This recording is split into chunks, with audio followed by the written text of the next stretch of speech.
চাঁদাবাজ, দখলবাজ, খুনিদেরকে আর ক্ষমতায় নিবে না। বাংলাদেশের জনগণ রক্ত দিয়েছে, জীবন দিয়েছে বাংলাদেশে চাঁদাবাজি করার জন্য নয়, খুন করার জন্য নয়, দেশকে দখল করার জন্য নয়, দুর্নীতি করার জন্য মানুষ রক্ত দেয় নাই, জীবন দেয় নাই। বাংলাদেশের মানুষ জীবন দিয়েছিল, মানুষ মুক্তি পাবে, শান্তি পাবে।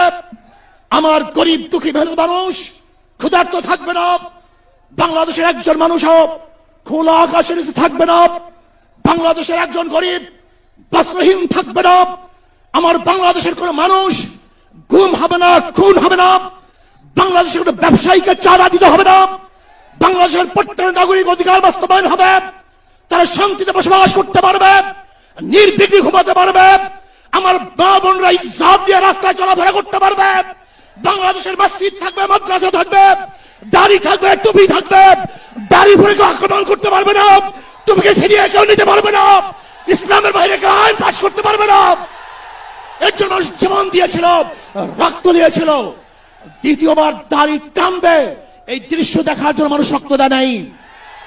মৌলবাদীর বিরুদ্ধে আলোক আঙ্গুল তুলবে, মোল্লা বলে গালি দিবে, আজকে টুপি দাড়িওয়ালাদেরকে ক্ষমতায় যেতে দেবে না, এই স্লোগান শোনার জন্য মানুষ রক্ত দেয় নাই।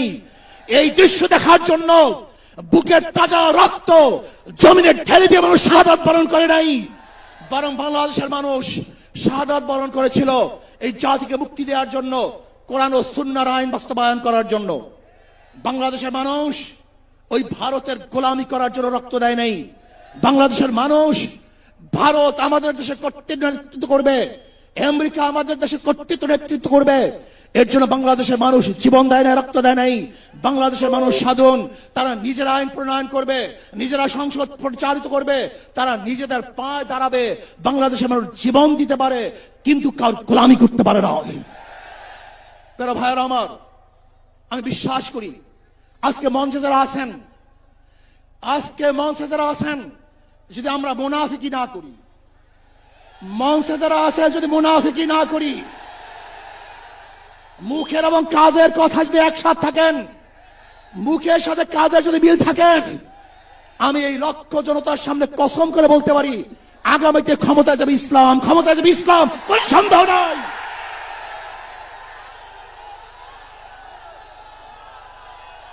কিন্তু খবরদার যদি মুনাফিকি করি, তাহলে এদেশের মানুষ সচেতন হয়েছে, এদেশের মানুষ সব জ্ঞানী হয়ে গেছে। বিশ্বাস করবেন না, একজন রিক্সাওয়ালা, ঠেলাওয়ালা, কুলি মজদুরের বক্তব্য শুনলে আমরা আশ্চর্য হয়ে যাই বাংলাদেশের মানুষ কত সচেতন, তারা কত সচেতন হয়েছে। যদি আমরা মুনাফিকি না করি, যদি আমরা ঐক্যবদ্ধ থাকি, বাংলাদেশে একটা বাক্স ইসলামের নামে দিতে পারি। যেরকম আমেরিকা এবং ওই জারস ইসরায়েল ইরানের আক্রমণ করে ভেবেছিল মুহূর্তের মধ্যে নিচ্ছিন্ন করে দিবে, কিন্তু আক্রমণ করার পরে দেখেছে ইরানের গুহার থেকে কোথার থেকে বোম মিসাইল চলে আসছে। আমেরিকা এবং ইসরায়েল যেরকম অনুভব করতে পারে নাই, বাংলাদেশের বুকে যদি একটা বাক্স দেওয়া হয়, বাংলাদেশের ঘরের থেকে এমন মিসাইল বের হবে, এমন বোমা বের হবে, গোটা বাংলাদেশ থেকে, গোটা দুনিয়া থেকে ইসলামের দুশমনকে ধ্বংস করে ফেলবে ইনশাআল্লাহ। ঐক্য হন, মুনাফিকি করবেন না, একসাথ হন, ঐক্যবদ্ধ হন, এইটা আমার মেসেজ থাকবে। যদি ঐক্যবদ্ধ ভাবে ক্ষমতার লোভকে সংবরণ করে আমি ক্ষমতায় যেতে চাই না, ইসলামকে ক্ষমতায় নিতে চাই। আমি ক্ষমতায় যাইতে চাই না, কোরআন ও সুন্নাহকে ক্ষমতায় নিতে চাই। যদি আদর্শ লালন করেন, এই নীতি আদর্শ যদি গ্রহণ করেন, ইনশাআল্লাহ নাসরুম মিনাল্লাহি ফাতহুন করিব, অবশ্যিরিস সাবিরিন। সেই দিন আসতেছে, আমি দেখতেছি, মনে হয় আমার চোখের সামনে আমি দেখতেছি ওই সংসদের মধ্যে কলেমার কথা হবে, কোরআন ও সুন্নাহর কথা হবে, লা ইলাহা ইল্লাল্লাহ উচ্চারিত হবে। গোটা বাংলাদেশের মানুষ শান্তিতে বসবাস করতে পারবে, জুলুম থাকবে না, অত্যাচার থাকবে না, অবিচার থাকবে না। প্রত্যেকটা মানুষের প্রাপ্তি তাদের ঘরে ঘরে পৌঁছানো হবে। আজকে আমার মা বোনেরা মনে করছে ইসলাম ক্ষমতা আসলে আমাদের অবস্থাটা কি হবে? ইসলাম ক্ষমতা আসলে প্রত্যেকটা মা বোনের ন্যায্য অধিকারকে প্রতিষ্ঠিত করা হবে। ইসলাম ক্ষমতা আসলে আগামী 5-10 বছরের মধ্যে সমস্ত গরিবরা দরিদ্র সীমার উপরে চলে যাবে। ইসলাম ক্ষমতা আসলে 28 লক্ষ কোটি টাকা বিদেশে পাচার হবে না, দুর্নীতি থাকবে না, জুলুম থাকবে না, অত্যাচার থাকবে না, নির্বিচার কোনো মানুষ আর খুন হবে না, গুম হবে না। ইসলাম ক্ষমতা আসলে শ্রমিকদেরকে তাদের অধিকার আদায়ের জন্য রাস্তায় নামার কোনো প্রয়োজন হবে না।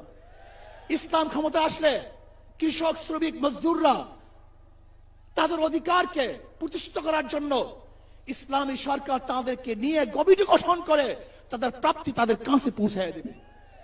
আসুন ইসলামী হুকুমাত কায়েম করার জন্য আমরা চেষ্টা করব। আজকে আমাদের এই জনসভায় যশোর থেকে আমার কিছু ভাই আসার সময় তারা অ্যাক্সিডেন্ট হয়ে শাহাদাত বরণ করেছে। আল্লাহ তাদেরকে জান্নাতুল ফেরদাউস দান করেন। আমার অনেক ভাইয়ের আহত অবস্থায় আছে, আল্লাহ পাক তাদেরকে সুস্থ করে দেন। আসুন আজকে জনসমুদ্রে আমরা আসছি, আমাদের টাকা নাই, পয়সা নাই, নিজের পয়সা দিয়ে এসছি, নিজের খানা খেয়েছি। এই জাতিকে, এই দলকে, এই কাফেলাকে গোটা দুনিয়ার কোন পরাশক্তি পরাজয় করতে পারবে না, থামিয়ে রাখতে পারবে না। অবশ্যই ইনশাআল্লাহ আমরা বিজয় হব। আল্লাহ আমাকে এবং সবাইকে ইসলাম হুকুমাত কায়েম করার তৌফিক দান করেন। আমার